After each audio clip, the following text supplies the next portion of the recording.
That will help them find this missing mother from Avon. Najah Ferrel was last seen more than a week ago. But early this morning, Metro Police discovered her abandoned car at a parking lot near 86th and Michigan Road. Officers found more of her belongings about 15 minutes away along I-65 and Lafayette Road. A state police helicopter flew over several areas on the northwest side, searching for more clues to find that 30-year-old mother of two. Najah Ferrel was born on October 14, 1988. She grew up in Indianapolis and she was the cornerstone of her family. She was the oldest of 4 siblings and she has always been known to be independent and dependable.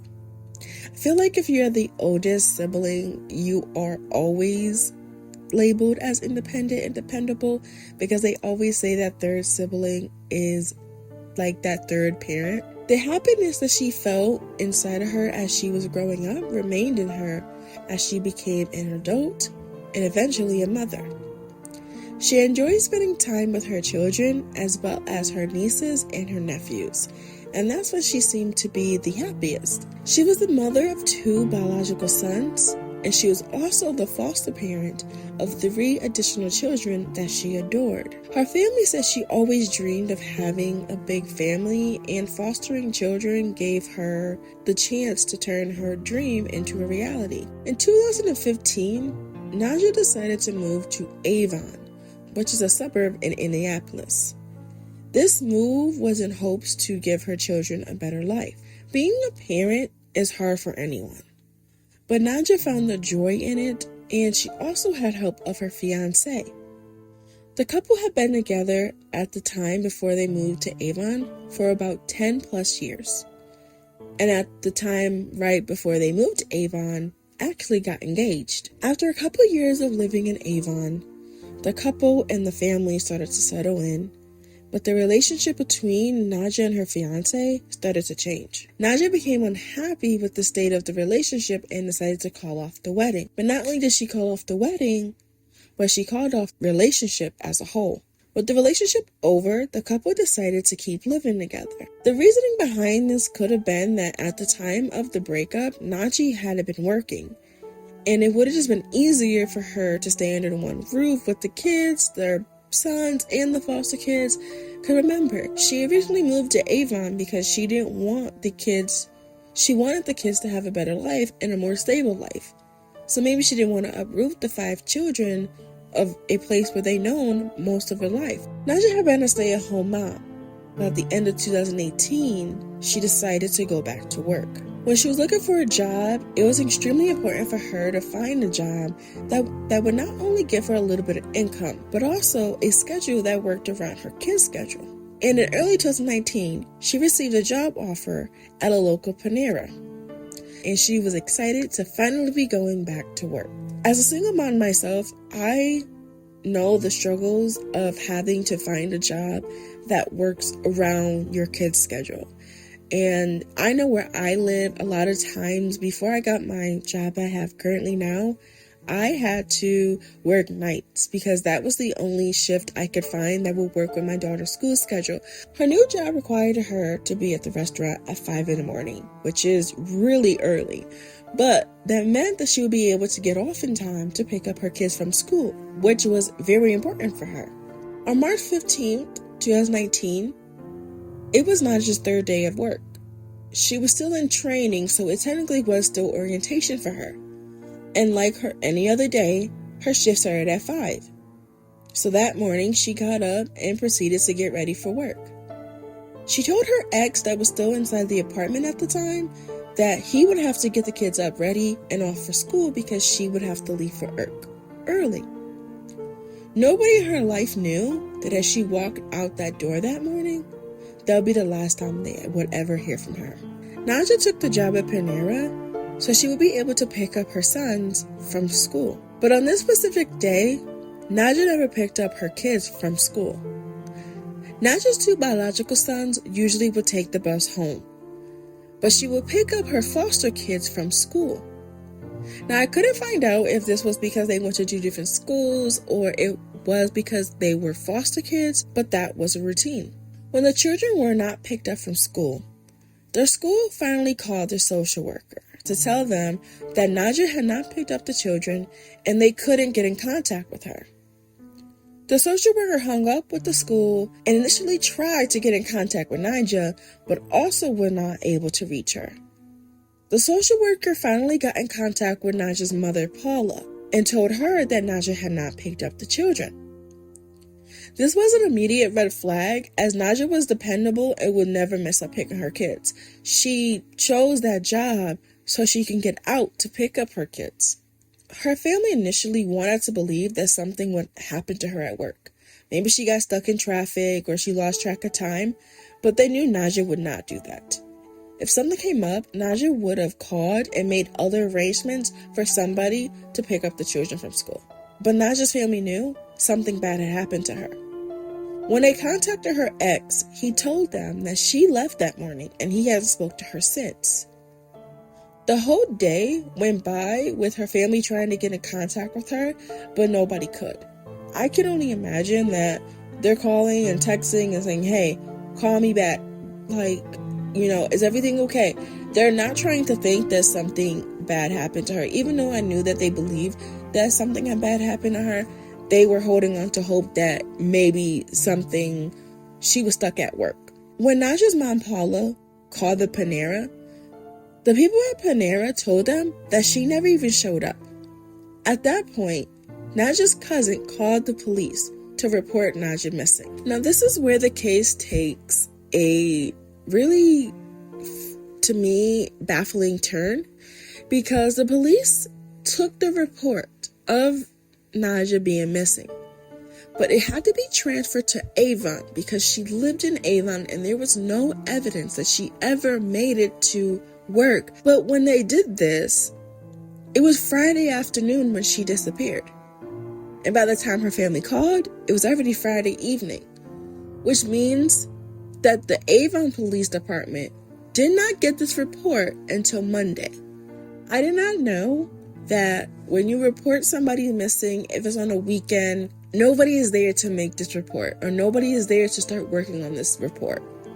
So she reported missing on Friday evening, and the Avon Police Department, to no fault of theirs, I'm not saying that they're to blame for this, but I just found it fascinating that if it's on a weekend, you have to wait until that Monday because no one is there.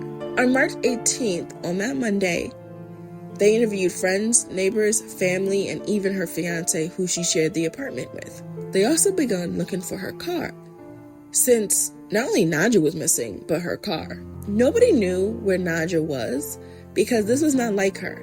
She loved her kids, she loved being a mom, and she was excited to be back at work. And there was no way that she would just leave without saying anything to her kids or her family. With this information, the police thought foul play had to be involved because her family said this wasn't like her. And not only was she missing, but they couldn't even find her car. Najah was a loving mother, and she was excited to be back at work, so there was no way that she would just walk away. 2 weeks later, the police would get a tip that would lead them down a road where they would have more questions than they would answers. 2 weeks after the police started working on the case, Najah's car was finally found, and it was found abandoned in a shopping center where Studio Movie Grill at the time was located. This was about 2.5 miles away from the Panera where she worked. 2 days after the car was found, the police held a press conference with the family. The police wouldn't go in detail if anything was found in the car, but they would say that the car had been sealed and impounded for evidence. Also at the press conference, the police would reveal that several personal items belonging to Najah was found near a construction site off of the local highway. The police wouldn't go into detail of what these items were. However, Najah's sister later has been quoted saying that it was her ID and her bank card. Also at that press conference, the police said they obtained surveillance footage from several locations, but never would confirm from where or what this footage showed. in the weeks following, police would confirm that they had secured over 30 search warrants, including one for the home that Najah shared with her ex and her children. But there was no indication that anything was wrong. Now, I'm going to play devil advocate here because this is weeks after she gone missing. This is weeks. So you're telling me that in those weeks that something could not have been cleaned up? We're not talking about a few hours after she was missing. We're talking about days, weeks after she's been missing, that you got a search warrant for this and there was no indication anything is wrong. To me, that doesn't mean anything. I'm just going to play devil's advocate. Najah's story was shown on an episode of Still a Mystery. And on there for the first time, the surveillance footage was shown. Najah's car is seen leaving her apartment complex around 3:15 on the morning of March 15th. We know it's 3:15 because there's a timestamp on the car. In the video, you can clearly see the back of the car exiting and heading towards the main road. Now, remember that time 3:15? She was not supposed to go to work until 5. And her job was only about 15 minutes away from her house. So if she exited the apartment complex at 3:15 to go to work, that does seem a little early. Najah's family and the police do not understand if this was her driving her car, why would she leave that early? Another important thing that was showed is that Najah's sister said that Najah left behind items that she would normally take with her to work, including a pair of shoes and a coat that she would wear to work. The police have said that they have interviewed her ex multiple times, and the story that he is giving and the timeline that they have is consistent. So the question is, was this Najah driving the car? For me, this is a question that I have to ask because there is no surveillance footage of her getting into her car. None that has been released. Remember, police didn't even go in detail of what surveillance footage they had at this press conference. So honestly, they could have video of her getting in her car. So like I said, this is my opinion off of the details that we have now. If this was her driving her car, why would she leave so early? She left her house at 3:15. She only worked 15-20 minutes away, and it's not like there was going to be a lot of traffic because it was only 3 o'clock in the morning. I can understand morning rush, but there was really nobody on the road. When her car was found in that movie theater parking lot, the police was also able to find surveillance footage showing her car being dropped off at 5:05 a.m. This would have been 5 minutes after Najah should have already been at work. The footage was bad and it's grainy, but it's eerie because at that point, Najah is no longer driving her car. Another video shows a man exiting her car, and another car is seen pulling up right beside it, picking up that man and driving away. The footage is grainy and you can't make out a car or a description of either person's. But why wouldn't the police tell the public about this footage? In my head, you're looking for a missing mom who this is not the normal for her. Why wouldn't you at the press conference show the footage or at least describe the footage? Maybe somebody on that road getting gas, getting food, or driving to work saw the car. Maybe they could put 2 and 2 together. But you didn't think that was important enough to go and release or even say, this is what we're looking for, this is what we've seen. If you were driving past that road or passing that movie theater, between 3 and 5 o'clock that morning, if you've seen anything, please contact us. That's what I would do. Because it doesn't hurt to put, the information out there and say, this is the location that we're looking at. If you saw anything, let me know. You don't even have to say, hey, you don't even have to release the grainy footage because it is grainy. But what harm does it do to sit here and say, hey, this is what we're looking at from 3:15 to 5:05. What did you see in the surveillance? Did you see anything? They could have got a vehicle description. They could have got somebody who may have been in the parking lot, something. At the point when the car was left, it was clear that Najah had met with foul play of some sort or being held against her will. What was even more disturbing to me is that multiple people were involved. Now, we don't know if the man that was driving the car is involved in what happened to Najah, but he has to know something because he pulled up to pick up the man that was driving the car. On April 8th, 2019, almost a month after she went missing, two men that were fishing at a retention pond in Crown Point, which is a town about 140 miles north of Avon, and they discovered a severed foot. When the police arrived to collect the evidence from the pond, they saw a foot that had a tattoo on it, and it said Najah's name. The police contacted the family and notified them of what they saw. The family was notified about what the discovery was, and after later DNA testing, it was confirmed to be Najah's foot. And that breaking news tonight at 11 o'clock is coming tonight from Avon, where we just learned that police got back DNA results in the missing mom case. Investigators are telling us tonight that state tests do confirm the remains that were discovered in Crown Point last month do belong to Najah Ferrel. Family had previously identified the foot by a distinctive tattoo. Now, police are still searching for the rest of her body, hoping to give her family some answers about exactly what happened. Some family believe that she could still be out there even though her foot was discovered. But shortly after that, the coroner proved that the foot was removed after she already been dead. So there was no chance of Najah ever walking through that door again. Police launched a massive search for the pond and surrounding areas, believing they would be able to find more evidence of what happened to Najah or even the rest of her body. But they've never found anything. Around the pond, in the pond, nothing. In the months following, police didn't get any new information, any new clues, and to this date, Najah's body has never been found. Paula was quoted saying, "This is not normal, to take someone's life that was not involved in anything illegal, living a life of chance. No, this was a mother." I can only imagine the pain that not just her mother feels, but also her kids. Remember, she was the mother of 5, 2 biological sons, and a foster parent of 3. I can't imagine her son. This is a mother that they've known all their life, and now she's never coming back home, and now their world is upside down. And then you have a foster kids who are in foster care for one reason or another, and I'm sure it's not, when you think of foster care, it's not for any good reason.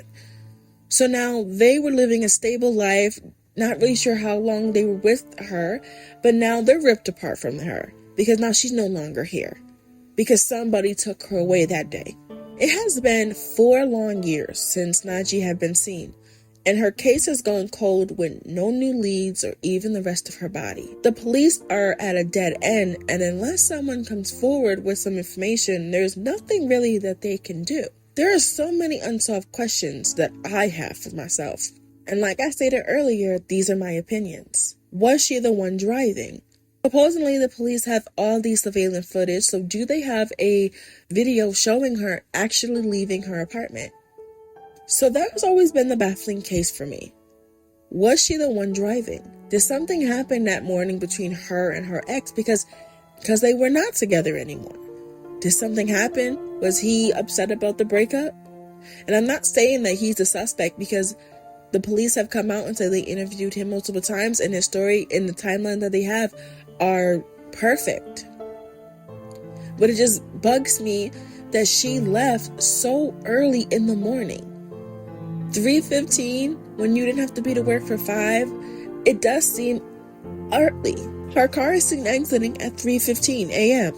And then at 5:05 a.m., it's being dropped off by the unknown man. Who is this man, and who is the man that was picking him up? It is clear to me that this man who picked him up may not have anything to do with her murder, but he has to know something of what happened to her and who the man that he was picking up was. You just don't pick up a stranger. The truth is, whoever dropped off her car at that abandoned movie theater that morning knows something about her murder. But the biggest question for me is possibly always going to be why. It also hasn't been clear if the foot was severed at the time of her death or it was made by something in the pond. I have been fishing many times, and I know that you could find vile, disgusting things in a pond. You could find weapons in a pond. So it's never been confirmed to me as I could find if this was done. But whoever did this is a monster. No ifs, ands, or buts about it. They took away a mother, a daughter, a sister, and a friend.